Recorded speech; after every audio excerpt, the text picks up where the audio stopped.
Hola de nuevo. Algunos me habéis escrito, me habéis hecho algunas consultas en relación a que hay personas que dicen que son profesionales de la terapia o simplemente están haciendo terapia, inundan las redes de vídeos, de publicidad y se autotitulan como terapeutas, se anuncian como practicantes de hipnosis clínica y hipnosis ericksoniana.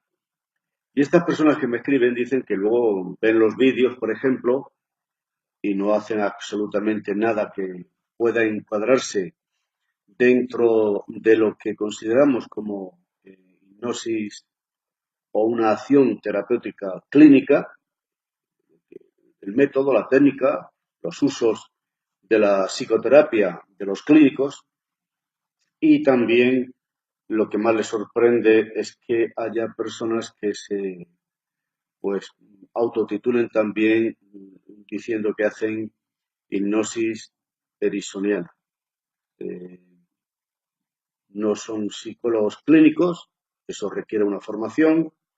Después de ser psicólogo con el correspondiente diploma eh, expedido por la Universidad X, la que sea, donde haya estudiado, luego tiene que hacer el llamado PIR, los 3 años de psicología clínica, y entonces podrá llamarse o titularse como psicólogo clínico. Si no, no. Esto es lo que yo tengo entendido. Después, cuando uno se anuncia por ahí en los vídeos que coloca, haciéndose publicidad, haciendo de que está haciendo terapia, si se titula hipnosis ericksoniana, bueno, pues sería de suponer que utiliza al menos algunos de los métodos, de los sistemas, de los modelos de Milton Erickson. Y estos amigos míos que me escriben dicen, resulta que allí no hacen nada que tenga que ver en absoluto ni con lo clínico, ni con la hipnosis ericksoniana. Por lo tanto, ellos dicen, y yo estoy de acuerdo, que estafan a la gente que ignora y que cuando aparece la palabra clínico, pues presupone que es un psicólogo oficial como mínimo o que como mínimo va a hacer técnicas clínicas, ¿no? Pero que yo no creo que eso sea muy ético, muy correcto, porque si no eres clínico, si no eres psicólogo, no eres médico, no eres psiquiatra, no tienes tu titulación académica, pues te dices que eres psicólogo clínico, que haces hipnosis clínica, si eso no existe.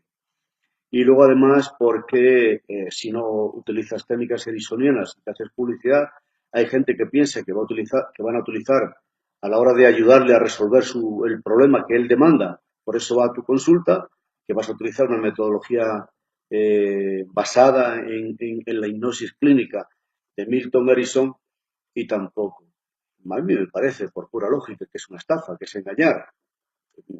Puede que el que lo haga sea un farsante y que lo único que intenta es hacer publicidad para tener muchos clientes, o puede ser un analfabeto tan grande que no sabe ni tan siquiera lo que significa hipnosis clínica e hipnosis ericksoniana. Sería bueno tener una idea, una orientación. Voy a dar unas orientaciones simples, sencillas. La hipnoterapia ericksoniana, el método, lógicamente fue desarrollado, no inventado, sino desarrollado por Milton Erickson, médico, psiquiatra norteamericano, probablemente en el mundo de los tiempos modernos el terapeuta, psicoterapeuta, psiquiatra, psicólogo, terapeuta que utilizando la hipnosis sea el que practica la hipnosis clínica el más importante a nivel mundial y ha creado toda una escuela, no porque él quisiera crear la escuela, sino porque las investigaciones, sus alumnos, a partir de él, pues pueden crear todo un marco conceptual que podemos llamarle hipnosis ericksoniana o naturalista. Y tiene unas características determinadas. Aparte de que muchos de importantes psicólogos, psicoterapeutas, alumnos de él, Jeffrey Zay, Rossi, Lapton, Rosen y otros muchos, Gilligan y otros muchos, pues Erickson afirmaba o decía, mostraba, que es conveniente buscar una meta alcanzable y real en el futuro cercano. Cuando tienes un cliente, antes de estar obsesionado por hipnotizarle, pues tienes que crear empatía, tienes que crear rapport y tienes que buscar cuál es la meta que trae la persona. La mayoría de las veces, muchas veces, la persona cuando viene a hacer terapia y te dice, quiero que me ayudes a resolver este problema, este síntoma X. Cuando el terapeuta, si es un terapeuta de verdad, empieza a explorar, preguntar, genera ese biofeedback, esa retroalimentación, se da cuenta de que lo que verbaliza con la parte consciente de la persona no es el verdadero problema y tiene que descubrir cuál es el verdadero problema. Casi siempre hay que buscarlo en el inconsciente. Hay que observar que la persona, en el momento que está enfrente del profesional, está moviéndose en dos planos. El consciente, lo que dice, cómo lo dice, este es mi problema, quiero esto, quiero lo otro. Y luego hay otro lenguaje, otro mensaje, otra información que nos está dando con el lenguaje no verbal a nivel inconsciente. Y el terapeuta debe observar simultáneamente esa doble información y casi siempre lo más real es aquello que nos está indicando con la mente inconsciente a través del lenguaje no verbal. Bien, Erickson decía, por ejemplo, indicaciones de lo que puede ser la orientación ericksoniana naturalista, que no es necesario dar las razones de nuestras acciones y que la vida se vive en el presente y se dirige hacia el futuro. Erickson, en principio, no era partidario de hacer un recorrido al pasado, hacer un inventario de todas las cosas que nos habían pasado, ese lastre del pasado, sino que había que centrarse en el presente, porque es lo único que cuenta, y proyectar la terapia hacia la resolución y logro de objetivos en un futuro. Claro, a veces el presente está lastrado.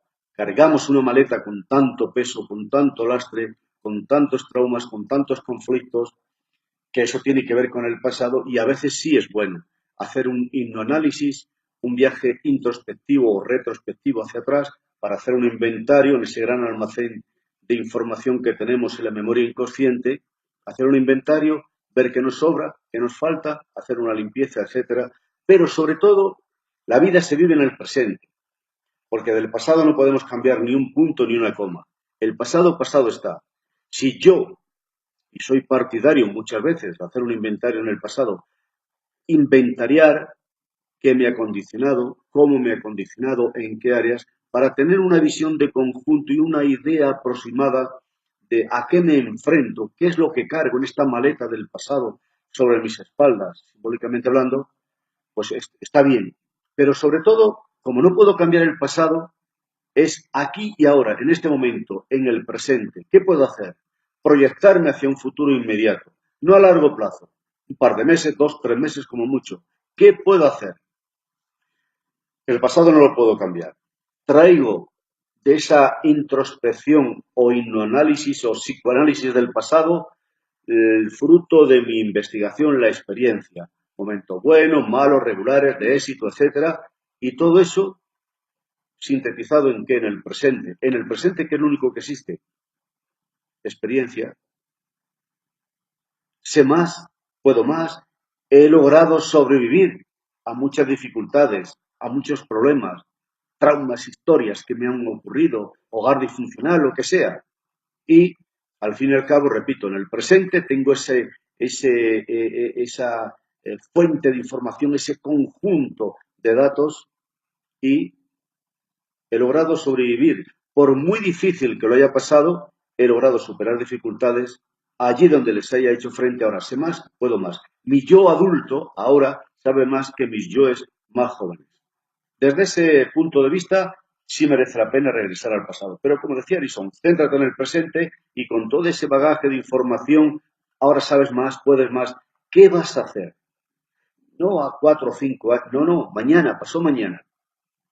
Esto es importante. Bueno, el terapeuta debe desglosar, debe de ofrecerle a su paciente o cliente, pues todo este tipo de cosas. Sí, debe de empezar a crear empatía, rapport, generar confianza en el paciente o cliente y, sobre todo, enseñarle a cambiar la perspectiva que tiene acerca de su problema, de sí mismo, de cómo resolverlo y sobre todo de lo que es la hipnosis, porque mucha gente viene pensando que es una varita mágica y hay que cambiarle esa perspectiva.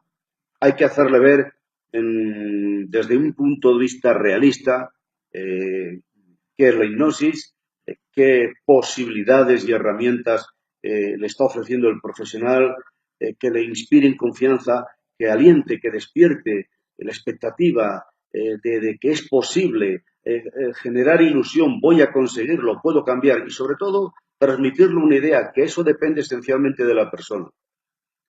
El profesional, nosotros enseñamos un mapa, enseñamos el camino y durante un tiempo simbólicamente transitamos por el mismo camino. El camino lo transita la persona, el paciente, el alumno, el cliente, con sus propios pies. Cuando llega a su objetivo, la meta, llega a la meta, alcanzar el objetivo, el mérito será de la persona, no es del terapeuta. Un mal terapeuta es aquel que va generándose un halo un aura, un halo de megalomanía, de hacer creer que es él el que cura, el que sana, y transmitirle ese mensaje al paciente o al cliente es hacerle daño y estafarle, porque aparte de que tú engordas tu ego y caes en la megalomanía, que es un virus muy peligroso, pues que tarde o temprano acabará contigo también, pues no le has enseñado nada. Es como si alguien tiene sed y cada vez que tiene sed viene donde ti para que le lleves a la fuente a beber. No, hombre, no. Enséñale dónde está la fuente, enséñale el camino y que vaya él, que aprenda él. Si no, ¿qué labor tienes tú? Entonces, esto hay que tenerlo en cuenta, ¿no? Y entonces, eh, dice que Edison hablaba y decía, no importa el por qué, sino el cómo y para qué se está manifestando la conducta, la situación interaccional actual, cómo interactúa uno, qué problemas tiene, qué haces, cómo lo haces. Dice, no importa el por qué. Por ejemplo, vamos a poner un ejemplo muy sencillo. ¿Por qué fumas?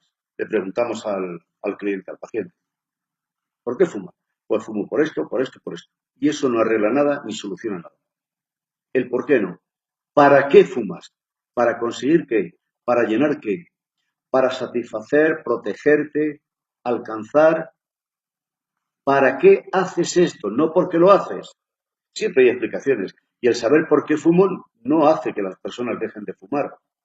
Ahora, ¿para qué? ¿Qué compensas? ¿Qué llenas?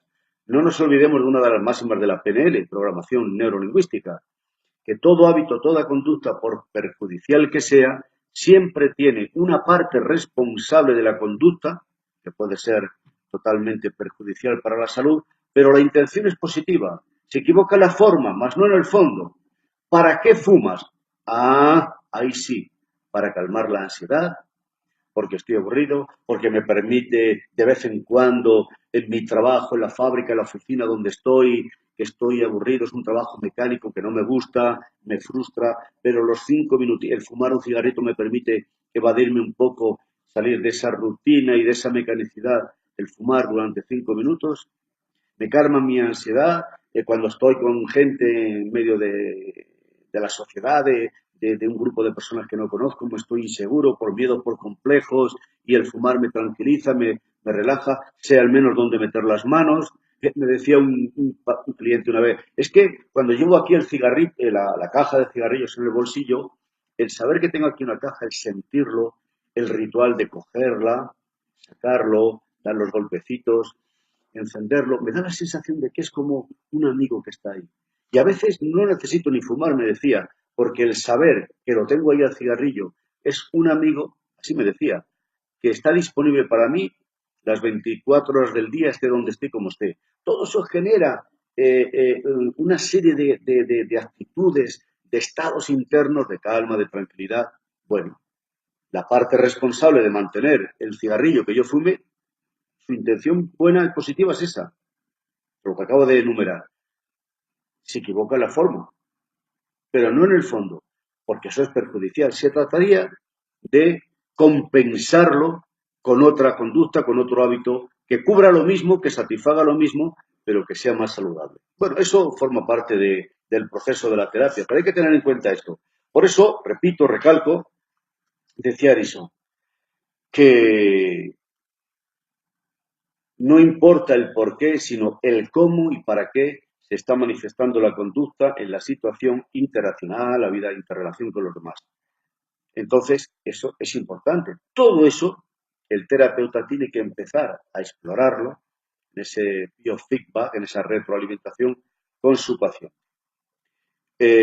Por eso él se adhería al concepto circular de retroalimentación dentro de lo que se llama la cibernética de sistemas, la interrelación.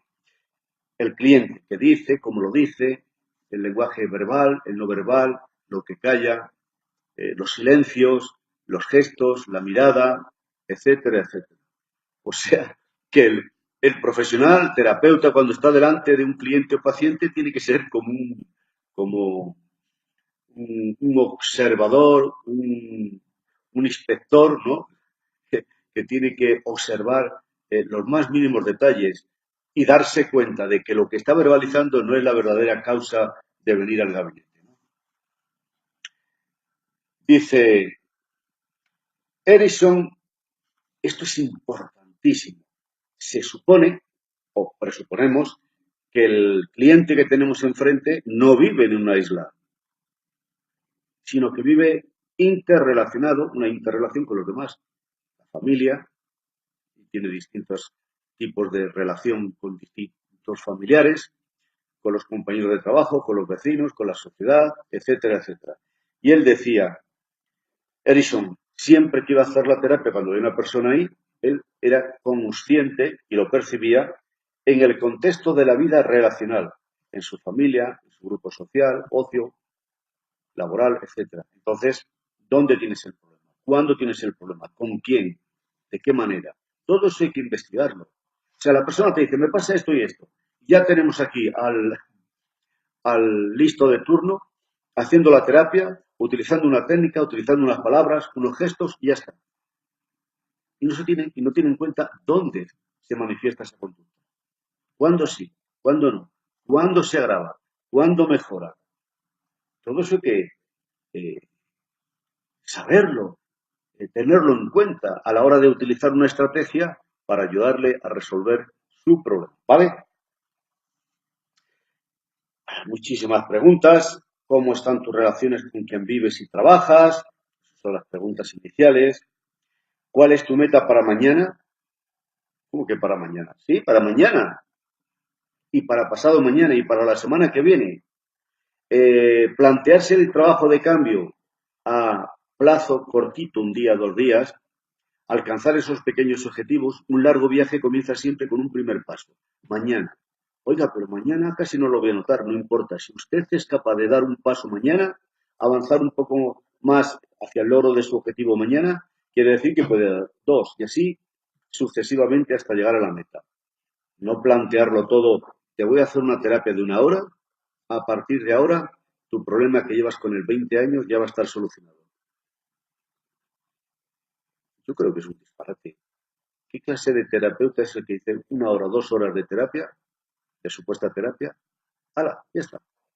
Luego no hay seguimiento, no tiene que volver 2, 3 veces, las veces que haga falta. No hay un seguimiento y aunque le quitases el síntoma, el problema, lo desplazas.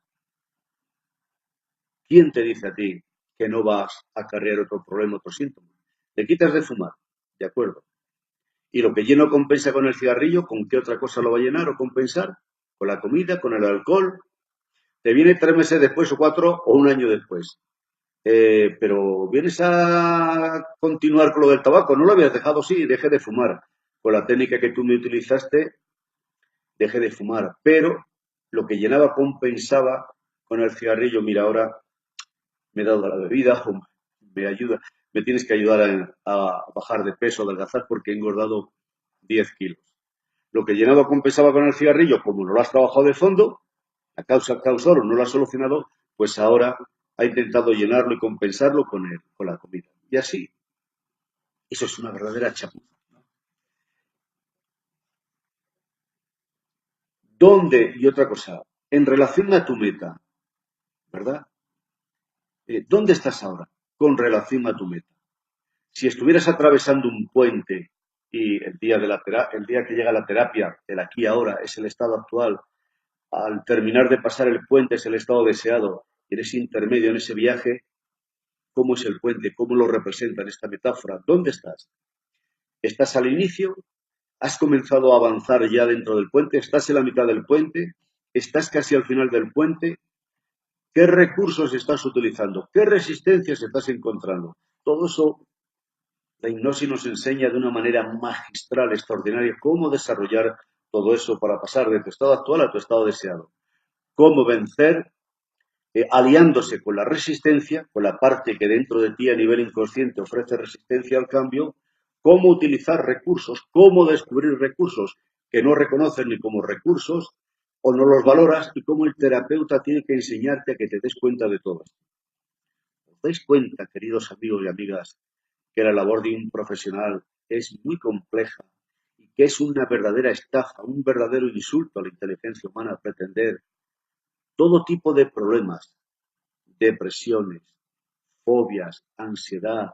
Una depresión me da igual que sea endógena, que sea exógena, miedos complejos, violaciones, traumas, cosas tremendas, dejar el tabaco, autoestima, confianza y seguridad para el trabajo, para desarrollar bien tu labor, crisis de pánico cuando tienen miedo escénico, por ejemplo, los músicos, artistas, deportistas, potenciar su autoestima y confianza.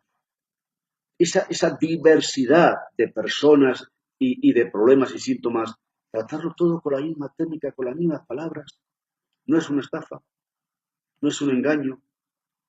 Y si alguien lo hace de buena voluntad, es un analfabeto, es un ignorante. Así no avanzamos en el terreno de las psicoterapias. Así no es de extrañar que muchos representantes de la psicología oficial, psicólogos clínicos, catedráticos de psicología, etcétera, etcétera, estén en contra de los legos, de los hipnotizadores que pululan o pululamos de aquí para allá sin formación académica. No es de extrañar que nos ataquen y que nos critiquen. Por supuesto que los primeros que tenían que practicar la autocrítica, si tuvieran un mínimo de decencia, son ellos. Pero también tienen razón, hay que darles la razón que ellos tienen. Porque, fijaros bien, en esta pequeña eh, pedagogía, comentarios que estoy intentando hacer, la cantidad de elementos que van saliendo.